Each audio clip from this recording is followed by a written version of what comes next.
네, 반갑습니다. 오늘은 약밥을 하겠습니다.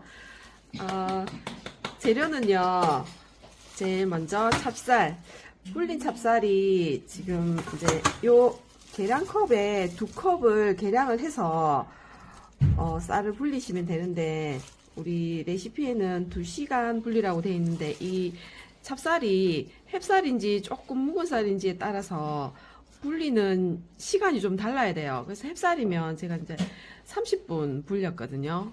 너무 많이 불리니까 이게 질어가지고 맛이 없더라고요. 그래서 이렇게 준비를 해주시고, 그 다음에 각종 이제 고명을 넣을 건데, 밤이나 지금은 밤이 잘 없죠. 그래서 저는 고구마를 준비를 했고, 고구마 요 계량컵에 1컵 하시고, 나머지 이 견과류, 오늘은 저는 호두분태, 그 다음에 진짜 들어가면 씨앗이 톡톡 씹혀갖고 너무 맛있는 무화과, 네, 크림베리 이렇게 준비해가지고 요게 1컵이 돼야 되고요. 그 다음에 소스를 간장, 그 다음에 우리 요 흑설탕 3분의 2컵 이렇게 필요하고, 계피가 네 필요합니다. 그렇게 해서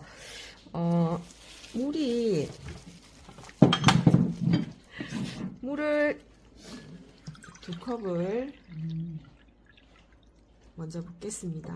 쌀도 컵이라서 물. 네, 쌀 2컵, 물 2컵 1대1로 하시면 되는데, 네. 프라이팬에 하는 거예요, 리더님? 네, 소형 후라이팬에 하니까 이게 네 눌러붙지를 않더라고요. 소스팬에 하면 좀 눌러붙어요.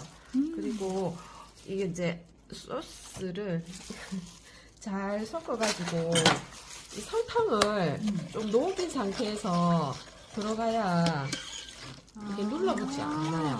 그래서 충분히 설탕을 녹여주세요. 흑설탕으로만 가능한 거예요? 네, 설탕을. 흑설 때문에? 네네, 흑설탕도 있네요. 흑설탕이 들어가야 이게 색깔이 이렇게 나오거든요. 그렇게 하시고, 찹쌀은 불리고 나면 물기를 충분히 빼주셔야 돼요. 여기 물기가 있는 상태에서 또 물 2컵이 들어가면 물 2컵이 아니라 2컵 반이 될 수 있거든요. 그래서 이런 거름망에다가 충분히 물을 불린 찹쌀을 충분히 물을 이렇게 밑에 안 나오죠. 이렇게 빼주셔야 나중에 질지 않거든요. 그래서 완전히 네. 녹여야 되네요, 설탕을. 지금 이제 거의 다 녹았거든요. 네. 여기다가 간장 간이돼야 되니까 간장 2스푼 넣겠습니다. 간장 2스푼. 같은 양 재료로 넣으면 같은 맛이 나올 수 있겠다, 그죠? 네, 이 약밥을 뭐 몇 번씩 찌고 막 이렇게 하는데 여기다 하면 너무 쉽게 할 수 있어요. 이렇게 해서 제가 보니까 약밥은 우리 팀에서 제일 잘하시는 것 같아요. 제가 이 우와. 약밥을 하게 된 계기가 있어요. 계기가 뭔데요? 계기가 뭘까요? 너무 명절 때마다 네. 찹쌀을 한 푸드씩 선물을 해주시는 분이 계셔가지고 우와. 저 찹쌀을 어떻게 해야 될지 계속 고민하다가 네. 결국 하는 수밖에 없네요. 네, 이거를 약밥을 하게 됐어요. 정말 행복한 네, 고민인데요. 그렇게 해서 요 고명으로 준비한 각종 견과류를 넣으시고, 그 다음에 이 약밥의 핵심인 계피가루. 네, 계피가루 작은 티스푼으로 1스푼을 넣겠습니다. 계피가루는 그냥 아무 계피가루나 써도 상관없나요? 아니면 조금 다 차이가 날까요? 예, 우리 재료를 그래도 조금 유기농 좋은 재료를 쓰시려고 하면 네. 인포마당이라는 사이트가 있어요. 거기서 구매를 하시면 네. 조금 믿을 수 있는 재료들입니다. 이렇게 해서